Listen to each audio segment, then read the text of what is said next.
पहला शब्द देखते हैं प्रोस्पेक्ट। प्रोस्पेक्ट का मतलब होता है संभावना। किस तरह से हम प्रयोग करते हैं इसका? जैसे मैं कहूँ कि यार मैं इस फील्ड को चुनना चाहता हूँ। क्यों चुनना चाहता हूँ? क्योंकि इसमें काफ़ी प्रोस्पेक्ट है। इसका मतलब है कि अगर मैं इस फील्ड को चुनता हूँ तो इस फील्ड में ग्रोथ होने की काफ़ी संभावनाएं हैं। तो इस तरह से हम प्रयोग करते हैं प्रोस्पेक्ट का। जैसे कोई कंपनी है, वो अपना प्लांट स्थापित करना चाहती है, तो प्लांट को स्थापित करने से पहले वो देखेगी, कंपनी वहाँ के लोगों के बारे में देखेगी, क्षेत्र के बारे में देखेगी।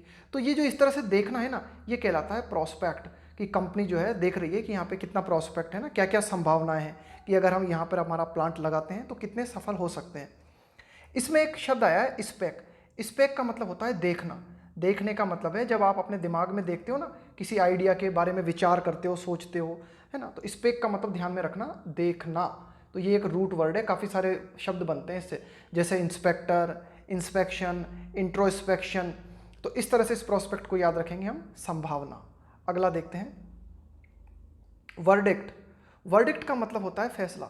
अब अगर आप 2-3 दिन भी अगर अखबार पढ़ लें और अखबार में ऐसी न्यूज पढ़ लें जिसमें किसी फैसले के बारे में बात की गई हो, अक्सर अखबारों में हम देखते हैं फैसले के बारे में बात की जाती है, कोई भी अदालत का निर्णय आता है, तो उस निर्णय को, उस जजमेंट को हम बोलते हैं वर्डिक्ट, है ना। अखबार में जो है ज़्यादातर इस शब्द का यूज़ किया जाता है, वर्डिक्ट। वर्डिक्ट का मतलब फैसला। इसे इस तरह से याद रख सकते हो आप कि इसमें क्या आ रहा है, VER, वर आ रहा है ना इसमें, वर। तो कोई लड़की है, उस लड़की को अपना वर चुनने का फैसला करना है। तो इस तरह से ध्यान रख सकते हो इसे, वर्डिक्ट। लेकिन इतना ध्यान रखने की जरूरत है नहीं। अगर आप डेली अखबार पढ़ोगे तो 2 या 3 दिन में ही किसी भी न्यूज में आपको कई जगह ये जो लिखा हुआ दिख जाएगा, वर्डिक्ट यानी फैसला। अगला देखते हैं प्रोब। प्रोब का मतलब होता है इन्वेस्टिगेशन, जांच। प्रोब का मतलब होता है जांच या फिर इन्वेस्टिगेशन। बिल्कुल, अखबार में जब भी हम अखबार पढ़ते हैं, डेली कोई ना कोई चोरी, डकैती या फिर किसी पर भ्रष्टाचार का आरोप लगा है या फिर कोई किसी मुकदमे की तहकीकात की जा रही है, तो उसके लिए अक्सर अखबार में प्रयोग किया जाता है शब्द प्रोब। प्रोब का मतलब होता है जांच। इसे याद रखने का दूसरा तरीका हो सकता है, देखो इसमें रॉब आ रहा है ना, रॉब, रॉबरी। रॉबरी का मतलब एक तरीके से होती है ना कि भाई रॉबरी, डकैती हो गई, चोरी हो गई, तो उस रॉबरी से रॉब आ रहा है यहाँ पे, तो अब चोरी हो गई, डकैती हो गई, तो उसकी प्रोब करनी पड़ेगी, जांच करनी पड़ेगी। लेकिन ये शब्द भी बहुत कॉमन शब्द है, बस 2-3 बार आपको जो है न्यूज पढ़ लेनी है, अखबार पढ़ लेना है, वहाँ आपको दिख जाएगा ये शब्द और बिल्कुल आपके दिमाग में बैठ जाएगा। तो प्रोब यानी इन्वेस्टिगेशन, जांच। अगला देखते हैं, अगला शब्द है एप्रीहेंशन। ये कुछ ज़्यादा इंपॉर्टेंट है, हालांकि शब्द तो सारे इंपॉर्टेंट है, लेकिन ये थोड़ा ज़्यादा इंपॉर्टेंट है क्योंकि थोड़ा सा कॉमन से हटके है ये शब्द। एप्रीहेंशन का मतलब होता है डाउट, शंका। जैसे मैं कहूँ कि यार मैं जो है ये प्लान अप्लाई, जैसे कि मैं कहूँ कि यार मैं IAS की एग्ज़ाम देना चाहता हूँ, क्या मैं सफल हो पाऊँगा? तो आपका दोस्त कहे यार मुझे एप्रीहेंशन लगती है, इस तुम्हारा ये जो इरादा है, तुम्हारा ये जो उद्देश्य है, मुझे इसमें एप्रीहेंशन नज़र आ रहा है, मुझे डाउट नज़र आ रहा है, शंका।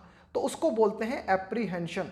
सरकार ने कोई नई स्कीम लागू की या कोई नई योजना लागू की, लेकिन सरकार को उस योजना के बारे में अप्रीहेंशन है, यानी कि डाउट है कि ये योजना सफल हो पाएगी या नहीं हो पाएगी। इसको आप इस तरह से याद रख सकते हो एप्रीहेंशन को। ऑपरेशन जानते हो ना, ऑपरेशन और एप्रीहेंशन देखो मिलते जुलते हैं। ऑपरेशन, जैसे डॉक्टर आपका ऑपरेशन करने जा रहा है, तो डॉक्टर आपका ऑपरेशन करने जा रहा है, लेकिन आपको अप्रीहेंशन है, आपको शंका है, आपको डाउट है कि ये डॉक्टर सफल ऑपरेशन कर पाएगा या नहीं कर पाएगा। तो इस तरह से जोड़ के याद रखोगे ना इसे, तो याद रहेगा ऑपरेशन, एप्रीहेंशन। तो बहुत इंपॉर्टेंट शब्द है एप्रीहेंशन, है ना। 2-3 स्टार लगा देता हूँ आपको, 2-3 बार, मतलब कहने का मतलब है कि ये न्यूज़पेपर में बहुत ज़्यादा मिलेगा आपको, एप्रीहेंशन। तो एप्रीहेंशन का मतलब ध्यान में रखना कि इसका मतलब होता है डाउट। ठीक है, तुम हमारी कंपनी में काम करना चाहते हो, हम आपको अनुमति दे सकते हैं, लेकिन हमारे कुछ एप्रीहेंशंस हैं, हमारे कुछ डाउट हैं, हमारी कुछ शंका है, इनका जवाब पहले आप हमें दे दो, हम आपको हमारी कंपनी में पोस्टिंग दे देंगे। तो इस तरह से एप्रीहेंशन। अगला देखते हैं कॉन्सिक्वेंस। कॉन्सिक्वेंस, ये भी बिल्कुल एकदम बहुत ही ज़्यादा फ्रीक्वेंटली रिपीटेड होता है ये शब्द, कॉन्सिक्वेंस। कॉन्सिक्वेंस का मतलब होता है परिणाम, खास करके प्रतिकूल परिणाम जो होते हैं ना, खास करके नेगेटिव जो परिणाम होते हैं, उनके लिए हम यूज करते हैं इसे कॉन्सिक्वेंस, है ना। रिजल्ट, आप ऐसा नहीं कह सकते कि मैंने जो है यूनिवर्सिटी का एग्जाम दिया है या कॉलेज के या अपने स्कूल के एग्जाम दिए हैं और कॉन्सिक्वेंस का वेट कराओ, नहीं, तब आप कॉन्सिक्वेंस नहीं यूज करोगे, तब आप रिजल्ट यूज करोगे। कॉन्सिक्वेंस का मतलब होता है नेगेटिव परिणाम। जैसे अगर आपने कानून तोड़ने की कोशिश की तो इसके कॉन्सिक्वेंस बहुत खतरनाक होंगे, यानी कि इसके नतीजे, इसके कॉन्सिक्वेंसेस, इसके परिणाम जो है वो बहुत ही प्रतिकूल होंगे, बहुत ही खतरनाक होंगे। तो इस तरह से हम इसके यूज करते हैं इस कॉन्सिक्वेंस शब्द का, है ना, कि जैसे भारत और चाइना में लड़ाई चल रही है, लेकिन अगर चाइना बार बार भारत पर दबाव डालता है तो भारत जो प्रतिक्रिया लेगा या फिर भारत जो कदम उठाएगा ना, तो उसके कॉन्सिक्वेंसेस जो होंगे वो काफ़ी खतरनाक भुगतने पड़ेंगे चाइना को। तो इस तरह से हम कॉन्सिक्वेंस का यूज करते हैं। इससे हम याद रख सकते हैं सीक्वेंस से।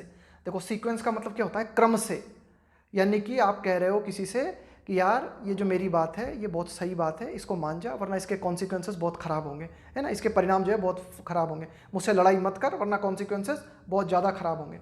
यानी कि सीक्वेंस से तुम्हें परिणाम भुगतने पड़ेंगे। सीक्वेंस का मतलब हो गया क्रम, सीक्वेंस से तुम्हें इसके प्रतिकूल परिणाम भुगतने पड़ेंगे ना। तो एक बार फिर इन पांचों शब्दों को रिपीट कर लें, consequence, apprehension, probe, verdict, prospect.